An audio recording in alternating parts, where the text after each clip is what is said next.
Good morning, dear students. Students, in our last video, we have started from Science and Technology Part 1, Lesson number 5, Heat. So, in today's video, we shall be learning about dew point and humidity. So, let's begin. About 71% surface of the earth is covered with water. Due to constant evaporation of water, water vapor is always present in the atmosphere. Isn't it? The amount of water vapor in the atmosphere helps us to understand the state of daily weather. The presence of water vapor in the air makes it moist. The moisture in the atmosphere is called humidity. For a given volume of air at a specific temperature, there is a limit on how much water vapor the air can contain. If the amount exceeds this limit, the excess water vapor converts into water droplets. When the air contains maximum possible water vapor, it is said to be saturated with vapor at that temperature. The amount of vapor needed to saturate the air depends on temperature of the air. If air temperature is low, it will need less vapor to saturate the air. For example, if the temperature of air is 40 degrees Celsius, it contains 49 grams of water vapor per kilogram of dry air without condensation. If the amount of vapor exceeds this limit, the additional water vapor will condense. However, if the temperature of air is 20 degrees Celsius, it can contain only 14.7 grams of water vapor per kilogram of dry air without condensing. If the vapor contained in air is less than the maximum limit, then the air is said to be unsaturated. Suppose unsaturated air at a certain temperature is taken and its temperature is decreased. A temperature is reached at which the air becomes saturated with vapor. This temperature is called the dew point temperature. Are you getting me, children? Okay. The vapor content in the air is measured using a physical quantity called absolute humidity. The mass of vapor present in a unit volume of air is called absolute humidity.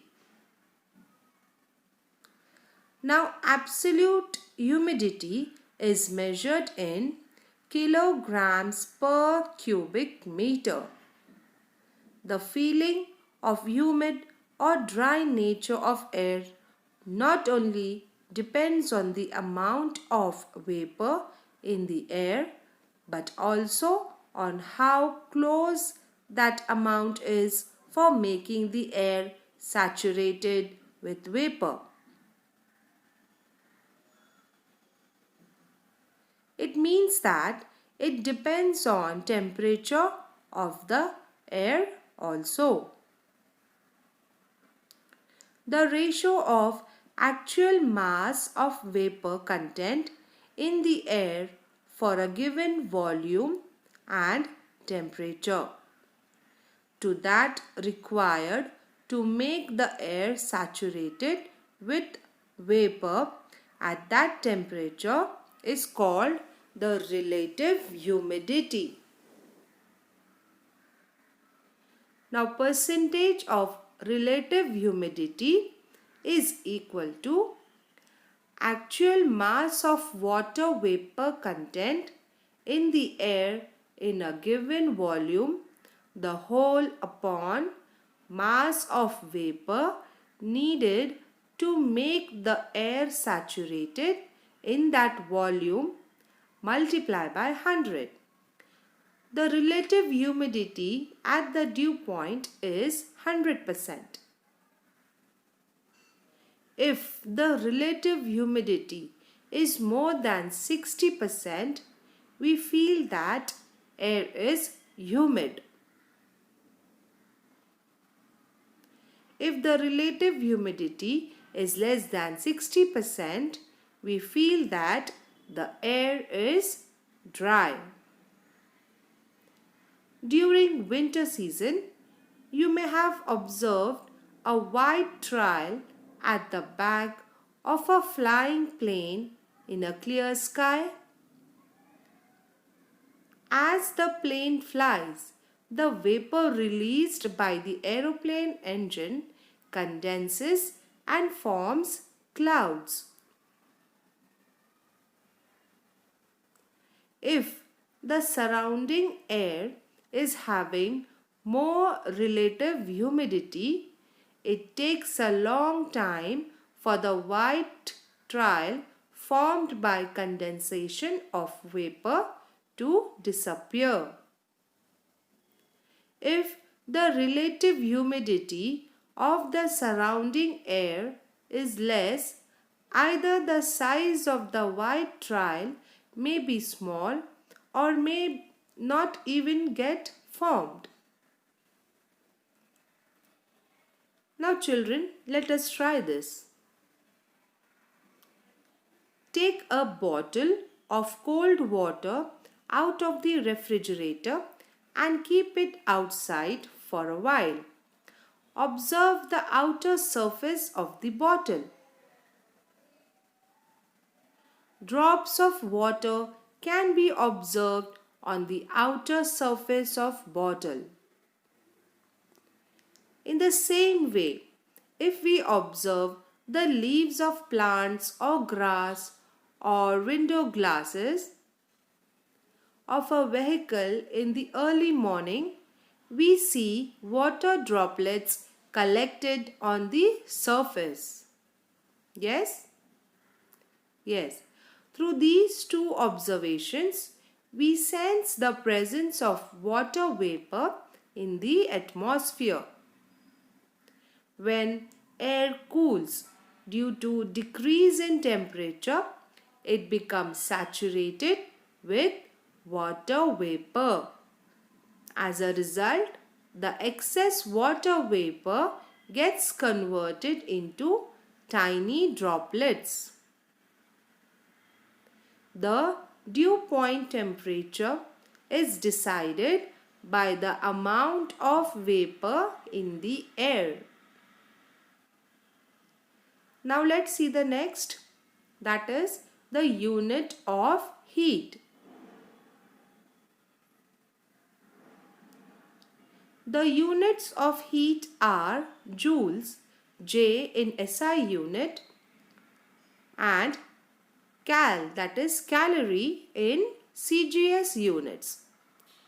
The amount of heat necessary to raise temperature of 1 gram of water by 1 degree Celsius from 14.5 degrees Celsius to 15.5 degrees Celsius is called 1 cal heat.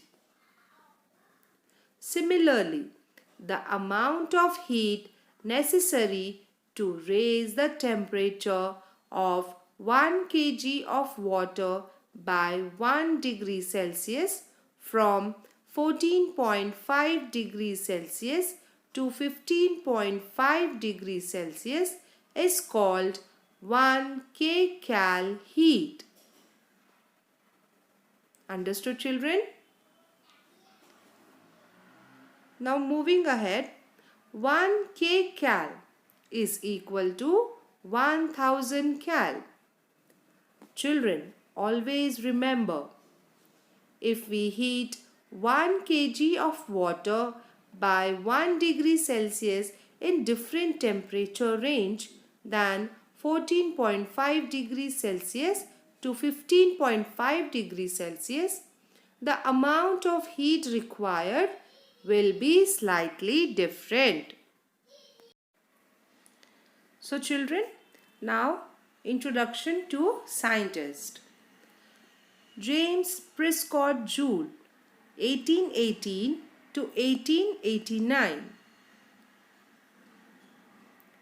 He was the first person to show that the kinetic energy of a tiny particle of matter appears as heat energy, and also that energy can be converted from one form to another form.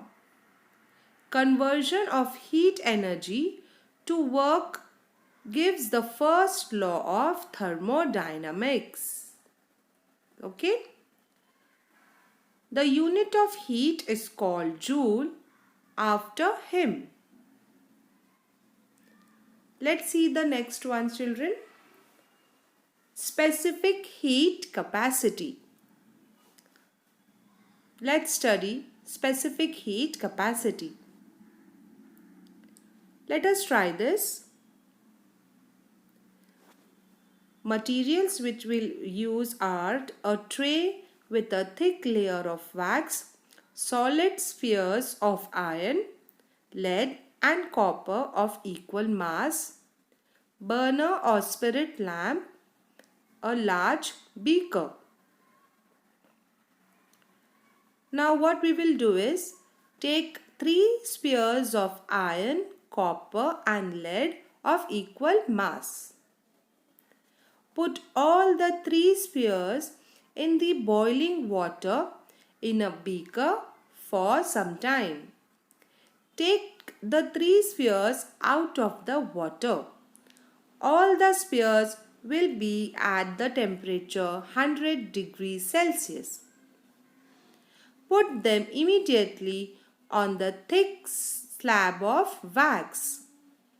Note the depth that each of the sphere goes into the wax. The sphere which absorbs more heat from the water will give more heat to wax. More wax will thus melt and the sphere will go deeper in the wax, isn't it? So, it can be observed that iron sphere goes deepest into the wax. Lead sphere goes the least and copper sphere goes to intermediate depth. This shows that for equal rise in temperature, the 3 spheres have absorbed different amount of heat. This means that the property which determines the amount of heat absorbed by a sphere is different for the 3 spheres. This property is called the specific heat capacity. The amount of heat required to raise the temperature of a unit mass of an object by 1 degree Celsius is called the specific heat of that object. The specific heat capacity is denoted by the letter C. The SI unit of specific heat is joules per degree Celsius kg, and the CGS unit is cal per gram degree Celsius. If the specific heat of an object is C, the mass of the object is m, and if the temperature of the object is raised by the difference, that is T degrees Celsius, the heat energy absorbed by the object is given by m multiplied by C multiplied by difference in the temperature. In the same way, if the specific heat of an object is C, the mass of the object is m, and if the temperature of the object is decreased by dT degrees Celsius, then the heat energy lost by the object will be m multiplied by C multiplied by difference in the temperature. Now children, let us study the next, that is heat exchange. If heat is exchanged between a hot and a cold object, the temperature of the cold object goes on increasing due to gain of energy, and the temperature of the hot object goes on decreasing due to loss of energy. The change in temperature continues till the temperatures of both the objects attain the same value. In this process, the cold object gains heat energy and the hot object loses heat energy. If the system of both the objects is isolated from the environment by keeping it inside a heat resistant box, meaning that the energy exchange takes place between the two objects only, then no energy can flow from inside the box or come into the box. In this situation, we get the following principle. Heat energy lost by the object is equal to heat energy gained by the cold object. This is called as principle of heat exchange. Got it? So moving ahead, let us learn measurement of specific heat, that is the mixing method and calorimeter. Okay children? The specific heat of an object can be measured using mixing method. For this, calorimeter is used. You have learned about calorimeter in the previous standards. If a hot solid object is put in the water in a calorimeter, heat exchange between the hot object and the water and the calorimeter starts. So this continues till the temperature of the solid objects, water and the calorimeter becomes equal. Therefore, heat lost by solid object is equal to heat gained by water in calorimeter plus heat gained by the calorimeter. Heat lost by the solid object Q is equal to mass of the solid object into its specific heat into decrease in its temperature.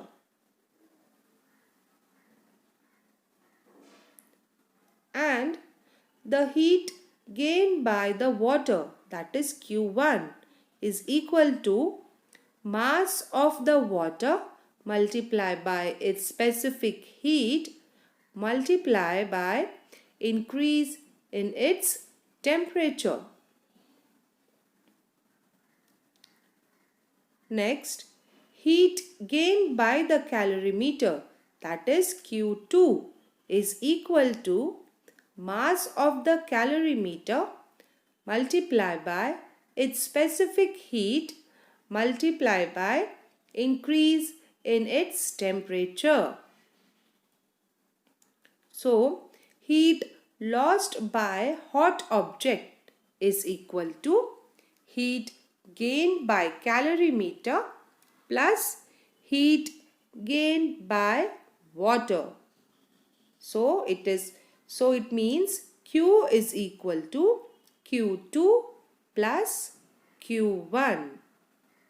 Using these equations, if the specific heat of water and calorimeter are known,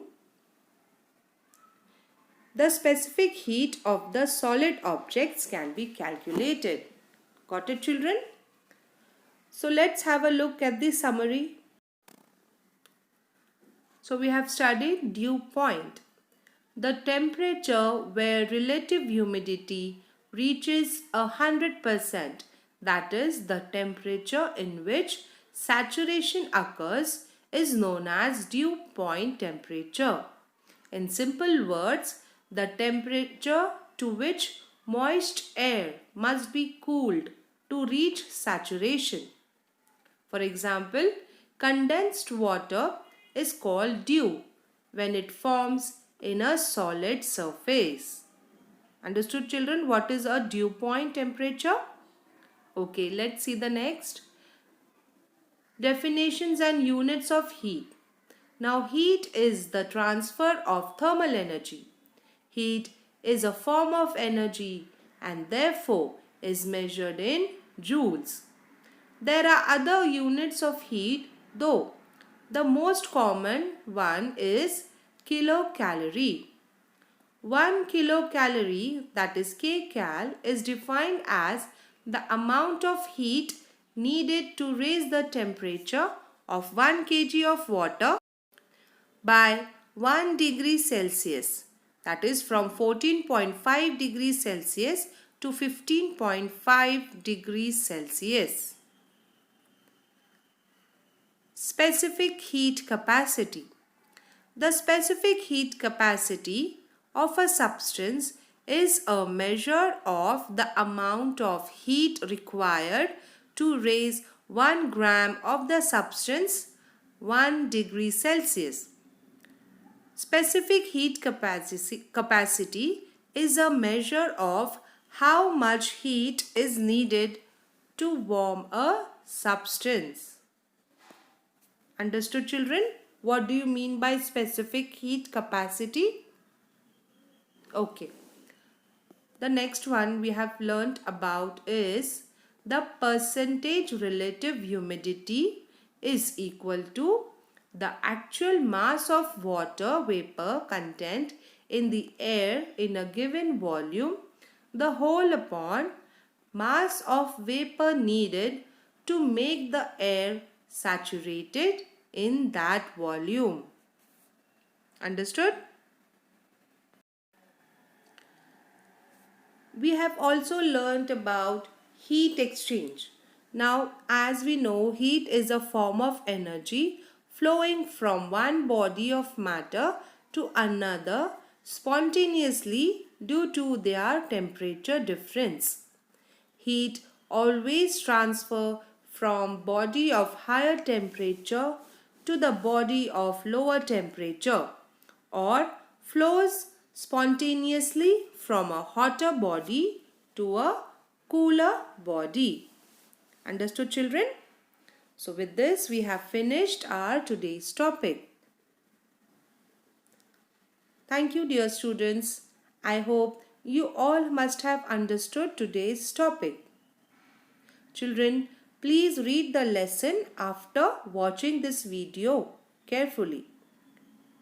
We shall see you in the next video with a new topic. Till then, take care. Thank you, students.